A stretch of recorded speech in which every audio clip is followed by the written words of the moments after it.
నమస్తే మీటీవీ న్యూస్ కి స్వాగతం. కామారెడ్డి జిల్లా కేంద్రంలో గంప గోవర్ధన్ అన్న గారి నివాసంలో బీఆర్ఎస్ పార్టీ రజతోత్సవ సందర్భంగా జరిగిన పట్టణ ముఖ్య కార్యకర్తల సమావేశంలో బీఆర్ఎస్ పట్టణ యూత్ ఉపాధ్యక్షులు కడికిందే చంద్రకాంత్ ఆధ్వర్యంలో పట్టణానికి చెందిన శివ మరియు శ్రీకాంత్ల మిత్ర బృందం బీఆర్ఎస్ పార్టీలో కామారెడ్డి మాజీ శాసనసభ్యులు గంప గోవర్ధన్ అన్న గారు బీఆర్ఎస్ పార్టీ కండువా వేసి బీఆర్ఎస్ పార్టీలోకి 30 మంది యువకులను ఆహ్వానించడం జరిగింది. సందర్భంగా మాజీ శాసనసభ్యులు గంప గోవర్ధన్ అన్న కార్యక్రమంలో బీఆర్ఎస్ పార్టీ పట్టణ అధ్యక్షుడు జూకంటి ప్రభాకర్ రెడ్డి, మాజీ market chairman committee vice chairman Kumbala Ravi, municipal మాజీ floor leader Hafeez, BRS youth పట్టణ అధ్యక్షులు చెలిమెల భాను ప్రసాద్ మరియు పట్టణ యూత్ ఉపాధ్యక్షులు కడికింది చంద్రకాంత్, యూత్ కోశాధికారి నెరడి సాయి, యూత్ నాయకులు ముకీం సాయి తదితరులు పాల్గొన్నారు.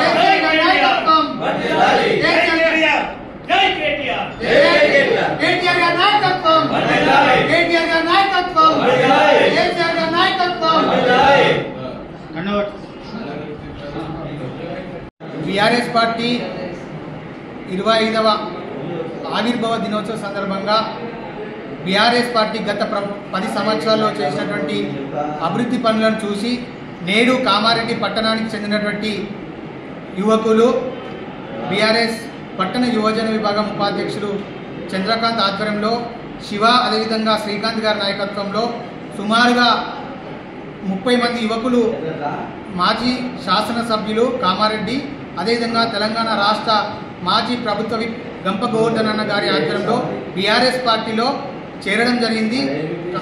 రాబో రోజుల్లో తెలంగాణ రాష్ట్రంలో అధికారులు ఉన్నటువంటి కాంగ్రెస్ ప్రభుత్వం చేస్తున్నటువంటి దొంగ హామీగా ఎండగట్టడంలో వారికి వ్యతిరేకంగా పోరాటం చేయడంలో గంప గోవర్ధన్ గారి నాయకత్వంలో పనిచేయడం కోసం ఈరోజు బీఆర్ఎస్ పార్టీలో వాళ్ళు జాయిన్ కావడం జరిగింది.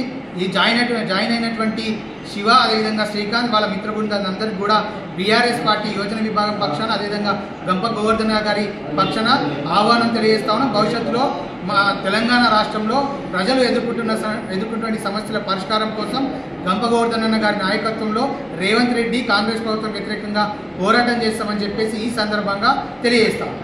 జై తెలంగాణ. జై తెలంగాణ.